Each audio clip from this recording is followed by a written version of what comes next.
I don't know that other countries, the surrounding countries, are going to be receptive to the idea of taking in Palestinians. And the reason I say that is because there have been there've been multiple opportunities where that was on the table, getting Palestinians out of Gaza.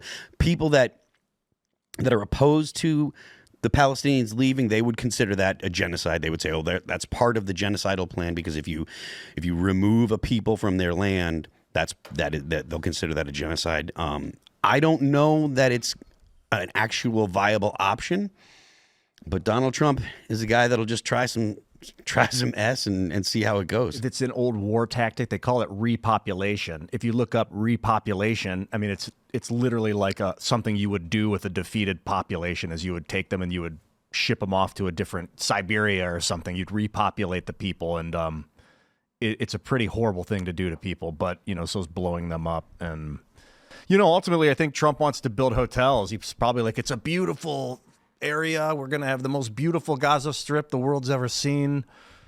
All we got to do is move all the Palestinians. And I know Egypt is maybe as recent as last week said they don't want them. So yeah. I don't know. Nobody wants them. And I certainly think, obviously, this story's just breaking. And obviously, President Trump is the master of the art of the deal. I think like we saw with the tariffs, sometimes the broad, bold proclamations, they're not actually the thing itself, right? It's sort of a leverage or a mechanism to bring about some other form of change. But I think the only thing that I would certainly stick to my guns on would be absolutely zero Palestinian or Gazan, whatever you want to call them, refugees coming in to the United States. And I don't know, maybe we should turn it into just the world's largest gas station, the Gaza Strip. I'm in agreement. The United States should not be taking in any like a McDonald's from Gaza. I mean, I don't. Tower. I think no matter what. Well, what do you think, Chris? Do you have strong opinions on what the U.S. and whether or not the U.S. should be even involved in the situation in Gaza? Of course not. Of course not. I don't think so. But I mean, this is another example of Trump being a bloviator. I mean, I think that he's serious about this policy,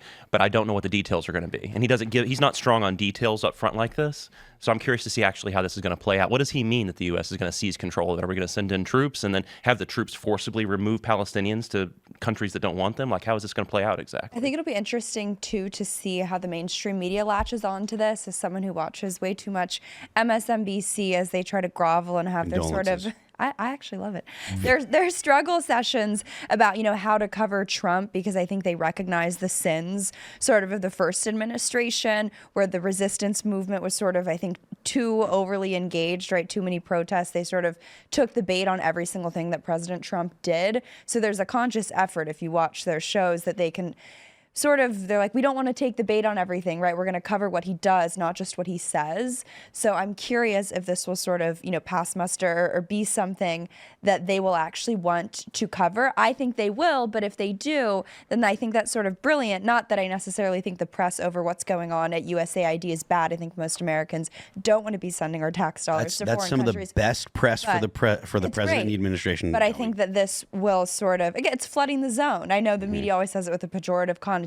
I think it was Steve Bannon who sort of originally said that, but flooding the zone is how you keep these people on their toes in the same way that they're doing with the confirmation hearings, right? Just jamming these people through. Congrats to Pam Bondi for just getting through as we were going to air. Breaking news. So that's what I mean. I feel like these stories are not isolated things, right? They have, I think, obviously a geopolitical significance, but there's also sort of an evolving information warfare landscape in terms of like just flooding the zone. So I say go for it. Yeah. They're also flooding it on the weekends, which is kind of new. Elon particularly doesn't want to take weekends off. He said that it's as if you're playing a game against somebody and they just sit out the game for 2 days a week and you're able to get 2 days ahead of them. So like the zone is flooded come Monday. And I guess that is kind of what they're doing. Is they're just doing as much as they can, as fast as they can. I think Joe Biden made that very easy for them, right? There's so many EOs that they could overturn. There's so many problems that they needed to fix. But I think also, too, and we'll get into this, I'm sure, with the FBI stuff, but they essentially have no really meaningful form of resistance coming from a governmental perspective, right? There are no levers or institutions of power that they control. So the concept that they've sort of come up with is both civil society, of which media is sort of a crucial component to that. So that's why I think their sort of conception of how they push back against stories like this, it's so focused on how the media is going to cover it and engage with it. Because what are they? I mean, all these Democrats are standing on the steps of USAID giving these like weak, disgusting, groveling, dysgenic statements while they're standing there like, we're going to win. It's like, no, you're groveling on the steps of USAID. How far you guys have fallen. I mean, the reason that they're on the steps of USAID is because they're in such complete disarray. If they actually had, cogent strategy and actually had a base that was behind them and had policies that they were looking to implement and if they actually had any semblance of power, they wouldn't be just sitting out on the steps saying, "Oh, we're going to stop Trump." Yeah. They've really made it their goal to just be the resistance almost again. It's just if Donald Trump says we're going to do this or he wants to do this, they're going to automatically say, no, this is a bad thing.